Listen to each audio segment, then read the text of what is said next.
Welcome to the Private Equity Experience Podcast, your backstage pass to the strategies, stories, and secrets that drive value in the PE universe.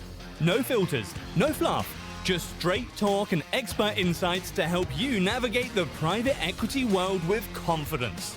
And now your hosts, Ed Barton, Rory Liebhart, and Emily Sander.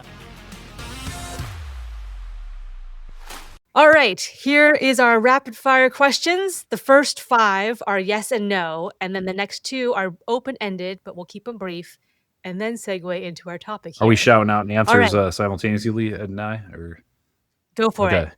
Shout away. Would you let AI choose your outfit for a big meeting? Yes.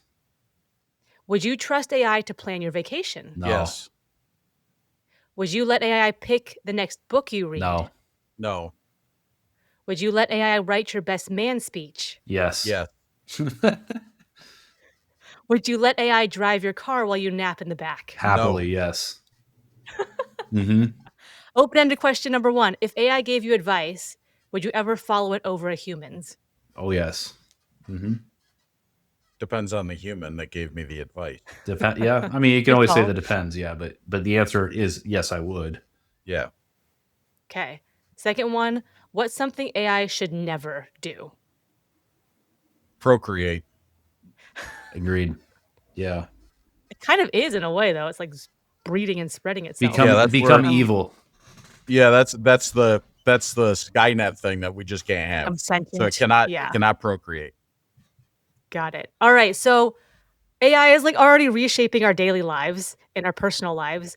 Now let's talk about how it's shaping the diligence process, operations, and even ownership structures in private equity. Man. Maybe to start off, like what is it evolving from? So like baseline, what does PE structure look like? Well, I think I would go to say PE in all of the industries PE sort of represents, surrounded by professional bankers, lawyers, accountants, and the like. So a lot of professional level talent out there are very critical up to the baseline for PE. Now things have changed a bit. I can personally attest to saving thousands and thousands of dollars on legal fees by utilizing some very, very basic tools in ChatGPT and some of the other platforms out there. And so from that standpoint, I think, every business can see value in using these tools. I mean, after all, we're all about leveraging technology and leveraging innovation. We've never seen anything like this before. And, as Luddite as I am, as rudimentary as I am as a technologist, I have quite literally spent or saved tens of thousands of dollars on things that I would have otherwise paid a professional services firm to do for me. So I think in some ways the game is changing in that respect. In some ways you can say it's getting less expensive to conduct business. In other areas, there's some unintended consequences you have to be looking out for. And that's a whole other business thesis to potentially talk about.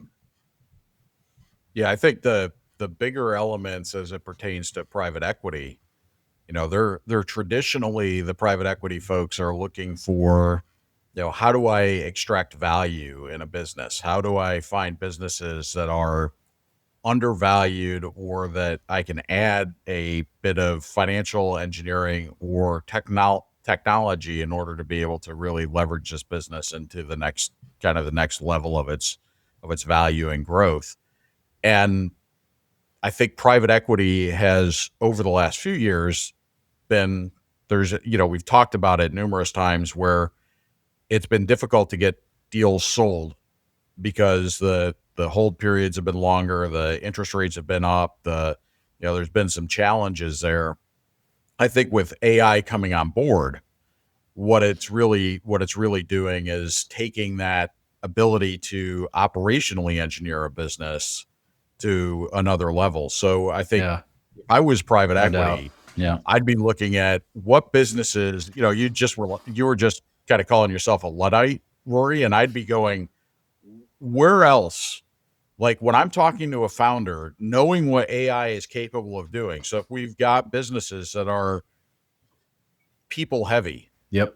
And those resources, historically private equities looked at it, what can I do to, provide unique intellectual property as far as technology that can substitute for people. So your tech enabled services businesses and those kind of things. Yeah. I think now, if I was in private equity, I'd be looking at what can I use, what businesses are out there that are being run by Luddites that I can apply Exactly. AI into to be able to operationalize AI into that business to improve efficiency, to improve accuracy, and to really operationally leverage that business to another valuation level and do it quickly. Because again, that's something, that can be applied very quickly, and it's a very skinny technology application versus building something, for IP. Yeah, no doubt. And then also, thinking about from an investment standpoint, what kinds of businesses can you invest in that support the proliferation of AI? So, I mean, we hear a lot about data center and compute power and other things like that. I mean, there are so many ancillary ways in which AI requires different components or different resources to basically be effective. So, like figuring out where those niches are, and that's what PE funds are really good at, is figuring out niche investment strategies. But I think it'd be interesting to talk about, because if you're thinking about investing in AI companies themselves, that seems like a more of a venture game today than anything. Now, PE, I can see being very impactful in direct investments in AI companies, when there is sort of mispriced value and, so distressed investments. So many places to go in this, but, I feel like it's very much a venture / strategic buyer's game on AI companies themselves, but eventually PE will be involved directly too, whether it's circumstantial or the sector matures a lot more than it is at today. Yeah, I think the AI companies, you're absolutely on point. I think the picks and shovel side of it, kind of going to what you initially said, there's the data centers, there's the power generation, there's those elements, compliance, that's regulation, reg that's tech, all that I think stuff.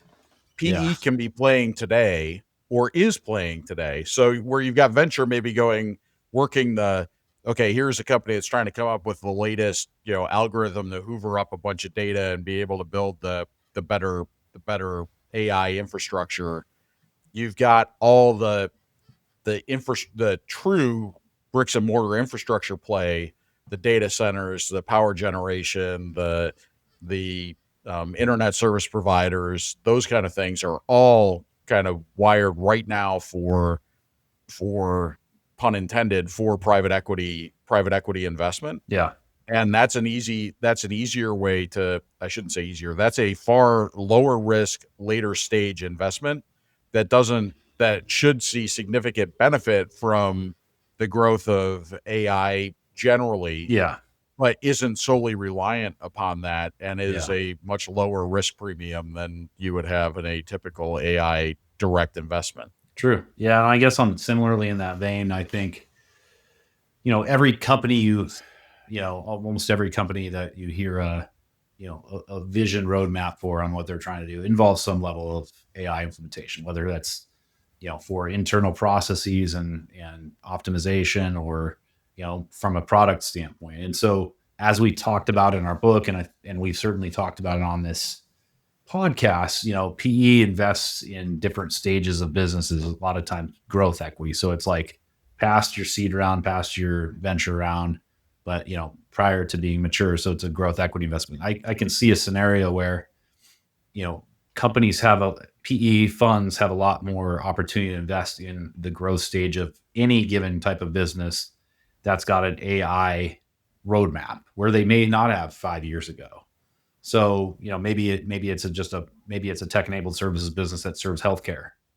Well, they need capital for CapEx purposes. They need for product development, for front-end development, things like that. And so PE is always going to be there as a means to access that kind of capital, whether or not they're trying to be the next Anthropic or, OpenAI or something like that. They don't have to be an AI company to use AI tools. And just like any other No. software development or, hard infrastructure development, you need capital and lots of it to implement these things. But some of these companies are going to need it and maybe somewhat distressed, because if they don't do it, they're going to be out of business because their competition is doing it. So, Well, you had mentioned that PE companies might be looking at businesses that are more conducive to AI or something like that can utilize AI in a good way. So, what would be some examples of that? Or do you see PE firms trending in that direction where it's like, yeah, we're going to leverage it by gobbling up companies or going after companies where we can see AI taking them to the next level, to the next business valuation very easily? yeah,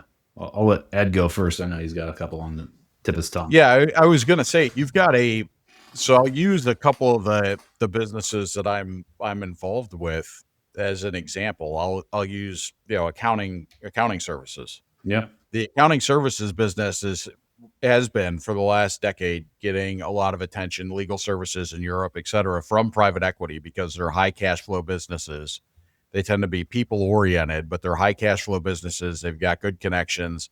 It's a low capital intensive business from the standpoint of bricks and mortar. And so you've seen private equity buying up accounting firms, rolling them up, those kind of things. I had a call earlier this week with a company that says essentially we've got AI that will interface with certain tax software and allow it to, basically read your PDFs that have been uploaded by your clients and pre-populate 95% of the information for the return.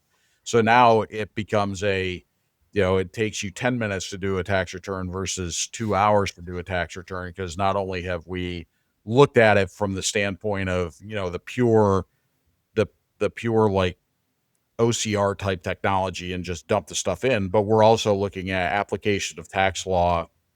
What's the most advantageous way to take this deduction, whether it's on this schedule or this schedule, whether a business should be structured in a certain way, or whether an asset should be depreciated on bonus depreciation or 179. And so there's things like that AI is now. When we looked at it, we said the cost of this is, for our type of business, given the number of returns we do less than 1,000 returns a year, the cost of it was not, wasn't worth the squeeze. Yeah. But 2 years from now, 3 years from now, that's a different story. And changing up, if I'm sitting here as let's say a Jackson Hewitt or an H&R Block, and I've got, multiple franchisees who have, are basically at what I would call the value end of the market, and not charging a ton to be able to process those returns. And their highest cost is a combination of retail storefront and personnel costs. If I've got the ability to invest in AI and a software package like that with a, kind of all you can eat, and I can sell that back to the franchisees, it's significant value. And PE plays in that space right now all the time. Yeah. And that's an area where you could drive 2/3 of the cost out of a accounting business if you've got the right type of AI to be able to handle the bookkeeping, the payroll processing, the application of basic tax law, and filling out tax forms. Yeah, totally agree. I would, another one I would say is, anything that's customer service related. I think we've seen this for a long time, as far as like big companies implementing, a chatbot and things like that. But it's becoming so sophisticated. And I've, in the industry I'm in or have been in, I see it a lot on the collection side, so people interact. So it's what these tools can do is increase success when you do connect with an individual. And it can also, through scoring and other analytics based processes, it can identify which ones to engage with, which ones are going to be worth your time. So you no longer need a human to like be thinking about and running, manual models to figure out how to score the potential of making a connection. And once you're in the connection, you're also a human. So depending on whether you woke up on the wrong side of the bed, you may not be as friendly, but the AI is never going to be that. AI is always going to continue to learn and figure out exactly how to manipulate the other person on the other side to get the outcome it's programmed to get. It's insane, but it's here. And I think you can see both in the case of a recovery agency or collections firm or a debt buying firm or something like that, you're going to see increased collections, decreased costs, double whammy, double positive. And so that's just one example, but think about any other human to human interaction where the one human in that interaction can F up the whole interaction to a bad outcome. That could very possibly be reduced or mostly eliminated if you have a AI program for empathy, but yet persistence, all of these things. But it's just getting like a superhuman productive, tool in place, and you don't have to pay for it other than the infrastructure and basically the hosting costs for that. I mean, it's very scalable. Yeah. I was just talking on a podcast. We were talking about chiefs of staff and AI. And there's this one tool that basically can collect and suck up all of the Slack messages Yeah. and the emails and the phone calls. And one of the things it does, which is good for a chief of staff, is it says, here's your stated top 3 priorities. And here's where people are actually spending their time. And it gives you that delta or that congruence. So, and that's huge for just like, it's a little bit intangible, but if you want business valuation of people to be driving toward the same thing, knowing where people are actually spending their time and what people are actually worried about. It has this, you mentioned empathy, like people seem to be concerned about this thing. They're uncertain about this thing. And it can tell you that by the data points it picks up. Do you guys think that, how do you think that PE firms are using AI themselves for maybe a due diligence process?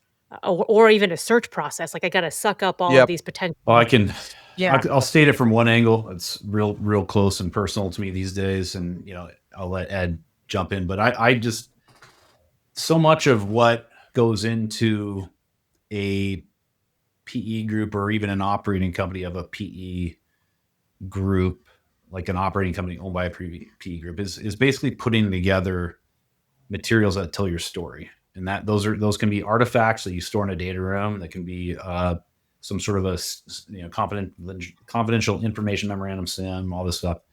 What you have historically relied on is some really beaten down mid-level employee to do all this research and model it out and populate a data room. Well, now you can go get a total addressable market value for whatever you can conceive of, with citations and statistics within 15 seconds. Whereas that poor son of a gun is going to have been spending night after night trying to cobble this all together just to show the CEO and then have the CEO say, no, it needs to be bigger. So my point here is to say, so much of the groundwork, the fundamental work that you're paying literally hundreds of thousands of dollars a year to an employee to do can be done, in seconds, truly. I know because I've done those things, and it feels like this story is semi-autobiographical. Somewhat, yeah. I wish I had these tools 15 to 20 years ago, is what I'm saying. Yeah, Rory was that guy. I was the guy, and so it's wild. I mean, I surprise myself sometimes that I'm just like, dude, there's no way I'm gonna get the information I need the way I want it, the way I would have toiled for hours and hours to get. No, 15 seconds. Put in. It comes down to how you prompt it.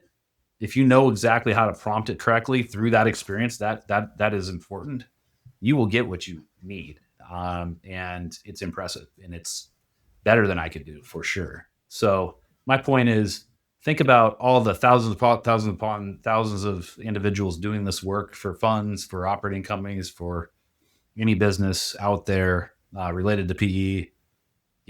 They just saved a lot of time and money by having these tools at their disposal. So you got to watch out for hallucinations. You need to know enough to be able to spot bullshit. That does come from experience and trusting what you see.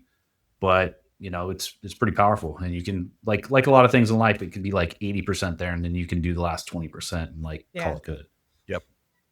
Yeah, I was gonna say I was almost on the other side of that coin, Rory, which is where I've seen AI used, where I've utilized it to some extent, has been on the buy side. Sure, absolutely. Where you go, look, so here's a bunch of data, summarize this, and it does come down to the prompt. Mm-hmm. Take a look at, I want you to look through this set of PDFs and find for me things that look like X, Yep. or identify for me various risk factors that need to be identified as part of this insurance package, or as part of this, personnel package, or, there's take a look at these personnel files and identify for me any missing information, Yeah. or any behavioral characteristics, or and that's where it gets really kind of impressive like stuff. you look in a data room. And one of the strategies that I had always used in a data room, which, it kind of gets blown up in this, is I would put more than enough information in a data room, basically going, look, I'm going to give you everything. Now, by giving you everything, there's needles in haystacks that Yeah. become harder to find because a haystack is a lot bigger. Yeah. And AI basically takes a torch to the haystack and leaves you just with the needles and a bunch of ashes when you approach it that way. And so that's really a big change. The other part, kind of going back to your hallucinations, there's a few things as a college professor I've learned on to identify with AI. There you go. Yeah. One is the hallucinations, and that person never said that. It's almost like, the internet said, Abraham Lincoln type of thing. No, the other one, and I'm actually looking at some of the show notes, is the double spaced hyphen. Is there's the only way to get a double spaced hyphen is actually like alt space 37 or something. And so when I look at some of my students, the issues, that is funny. The issues that you tend to go, okay, this was AI, is you can't type that. You show me how you can type that character, because you can't type it. And AI tends to overuse filler words. So adjectives and adverbs tend to be much, much, much higher use, and It sentence also likes structure to tends to be a little delve bit into screwy. things. Yeah. Like, who uses the word delve that frequently? But my goodness, we are delving into a Yeah. lot of different I fascinating. use some pretty weird words. I mean, my vocabulary is a little bit esoteric anyway. But it's things like that. So as a professor, like when I teach a class, I go, I want a financial analysis, a narrative, and the models. And I look at it and it's got a bunch of these double space hyphen things. I'm like, ChatGPT did your analysis, son. And so as a result, the best thing you can do is probably throw yourself on the sword and go, yeah, let me redo it. Or I'm going to end up giving you a C for complete. And that doesn't look good in a master's program. Yeah. But it's interesting. I've I think thinking about business world, what matters and things like that. I mean, I could see a lot of reduction in cost for legal fees and the like, right? So I've literally put contracts, redacted for, party names and stuff like that, but put it through these tools and said, tell me how I'm going to get screwed here. And it will give you a point by point analysis of like how to negotiate a contract. So it's on the one hand, that's like, wow, I'm being efficient. On the other hand, I'm like, wow, I don't feel like I'm using my mind like I should. But that aside, I think there's just going to be things like that just shortcut turnaround times, cost expenditures. Now, what does that mean for PE? So like transition, like how does this change the business model for PE? I could see a scenario, and I'm not saying it's going to be reality or not, where, people start to question, the fee structures a little bit. Say like, what am I really paying for if the human capital here, behind these firms is sort of being taken over in some cases by AI. So you could see some level of like fee rationalization perhaps, but it would, all, rising tide will sink or raise ships. It'll all kind of work together probably. So I don't know if there'll be necessarily a relative difference, but I do think that LPs are going to be very interested in PE investing in AI, because everybody kind of tends to think toward, what are the things happening now and in the future, and this is going to be that topic for quite some time. So I think that there will be a tremendous amount of LP interest in having PE funds invest their capital into these areas, because they feel like if they don't, they're missing out. Because if you look at the companies that are doing really well that are publicly traded, it's like, the valuations make no sense to me anyway. But yet here we are. So I think I could possibly affect the economics of the private equity industry, but also there's no doubt in my mind that there's going to be continued tons of capital going into the PE that focus on supporting this part of the industry. Yeah, for sure. I think coming to one of Emily's questions, I do think that you're going to see, we talked a bit about the preparation of the data room and the information, and then really the analysis of the data room, Yeah. that AI can speed those processes along and kind of point you in a different direction. I also think that it is, as AI continues to improve, and it's, AI is really machine learning at scale, Yeah, and it's, and so that goes back a couple sure decades, as does. far Yeah. as kind of what the base understanding of it is.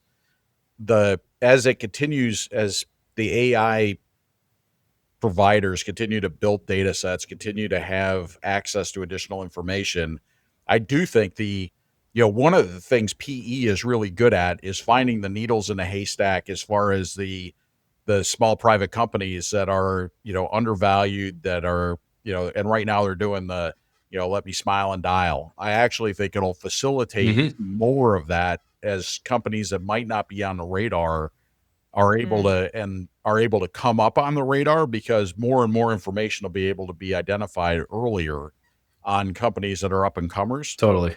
Yeah. More data around that company's performance, markets, and where they're Yeah. shopping, and who they've got as clients. And Yeah. I think PE should be using that to farm and harvest a target list. Now, AI is not going to get them the contact. That's still going to be a human outreach, I think, because at the end of the day, you're still going to end up. We haven't gotten to the point where the chatbot's going to do all the work. No. And human relationships are going to be critically important. I think that sales process is still going to be human from the PE side, but I think a lot of the analysis, the searching, the identifying, and the narrowing down the risk factors, and for analysis, are going to be AI driven, and private equity is going to be even more of a, how do I sell myself to the founder? How do I sell my business to the next buyer?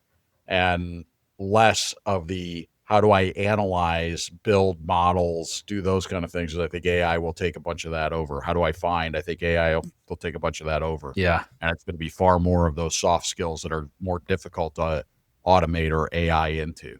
Yeah. If you were a PE firm and you had to pick one place to invest in AI, where would that be? So, for example, if it's a, let's apply this to our due diligence process and make that more targeted. If it's, let me get an AI expert at the fund level to go help us at all of our portfolio companies. I was just talking on this again, this Yeah. podcast this morning, where one of the chiefs of staff got the job because she positioned herself as, I'm going to be the chief of staff and I'm going to um, spearhead the thought leadership around AI for our company in the industry, and I'm going to make decisions around where we should deploy this in our organization. And she was like, I'm going to do this. And they were like, yes, that's exactly what we need. Come on board. But for a PE firm, for a PE fund, would you do that like in each portco? Would you do it in your due diligence process? Would it be, I'm going to gobble up some AI companies and hopefully one of them will Yeah. go? Like, you had to pick one. What would you do? Well, I'll go first, and it's a great question. I think it's actually kind of around what Ed just mentioned. To me, I would be using the tools as best I can to, let's say, optimize the target company funnel for which I'm prospecting for businesses to go buy. And so what I mean by that is so much information on private companies out there now, and you can benchmark data attributes against other companies that maybe have a similar, kind of industry segment, or, whatever kind of commonalities you can watch.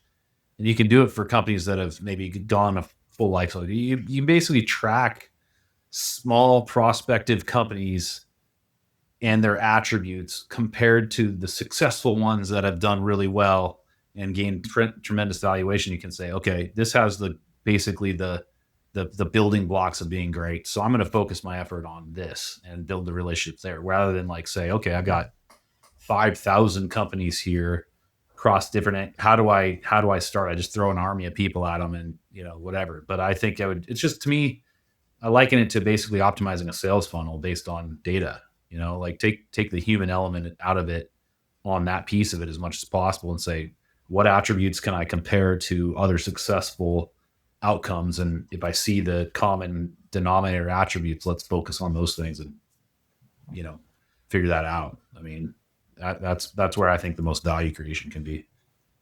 And it might even be able to back test, like, Yeah. hey, feed it this stuff. What would it like? Exactly. Success Put some factors. scenario analysis into that. I mean, there's literally no boundaries at this point. Right. The only boundary is what you can validate as truth or bullshit when you get the output.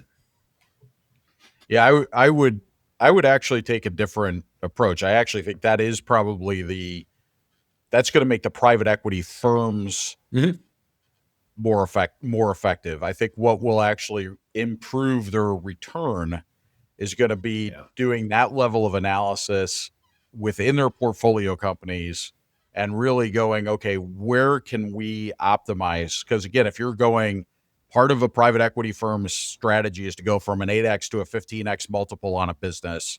And then how can I throw additional dollars against that multiple? Yeah. And there may be, and again, my largest client is essentially an insurance in the insurance industry. And can they process claims using AI and remove 2/3 of their 2/3 of their claims processing costs? Yeah. Yep.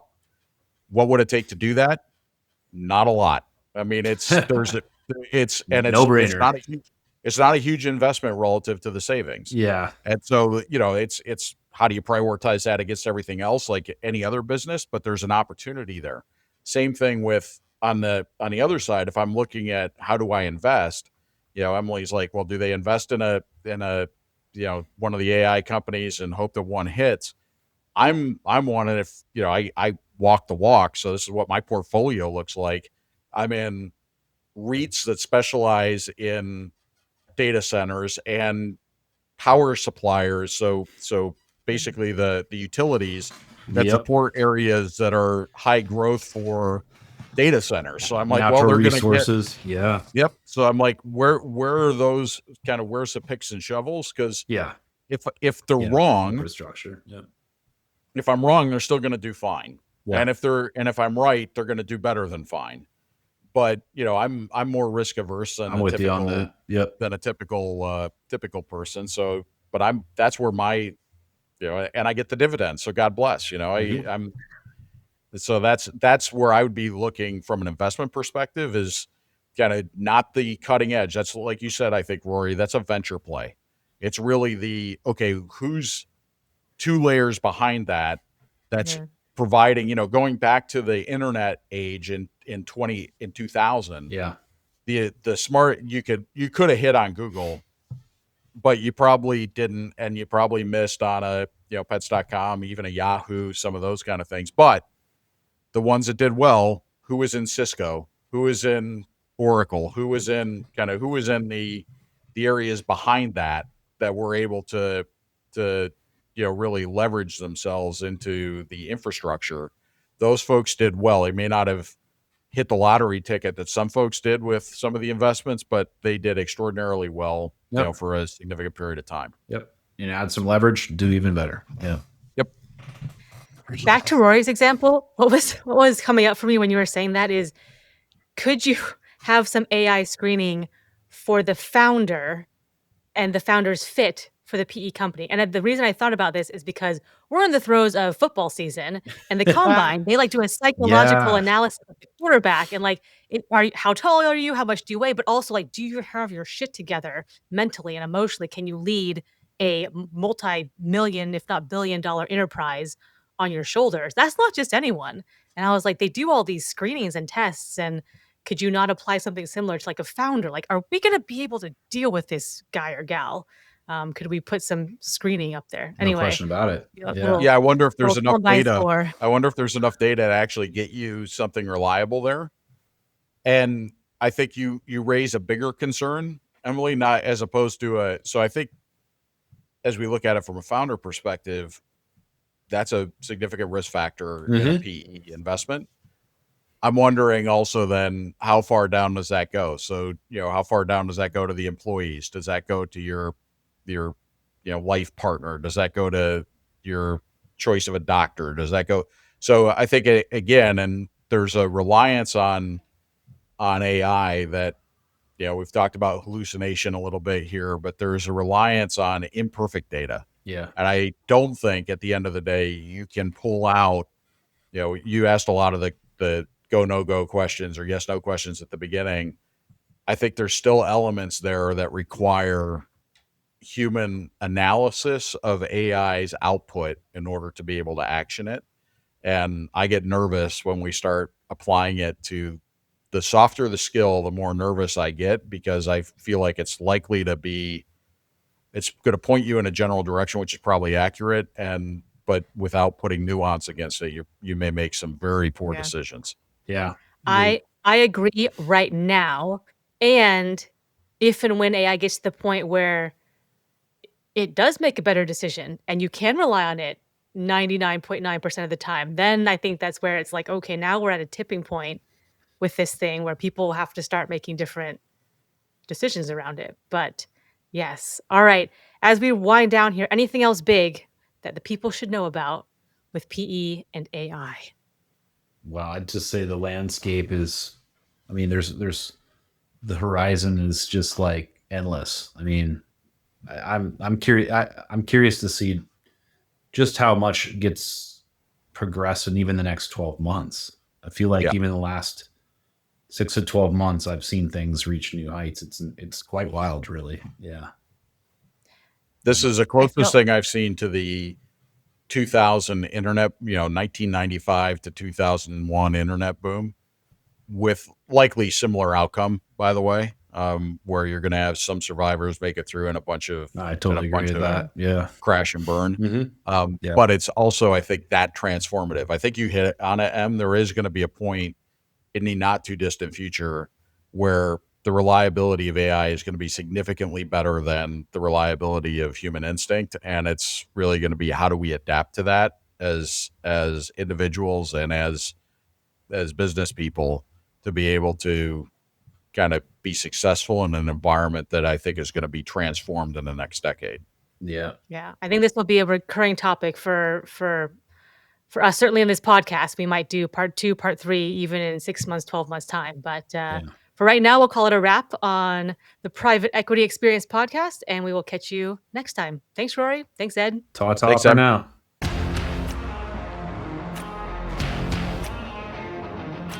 If you enjoyed today's episode, please like, share, and subscribe wherever you get your podcasts.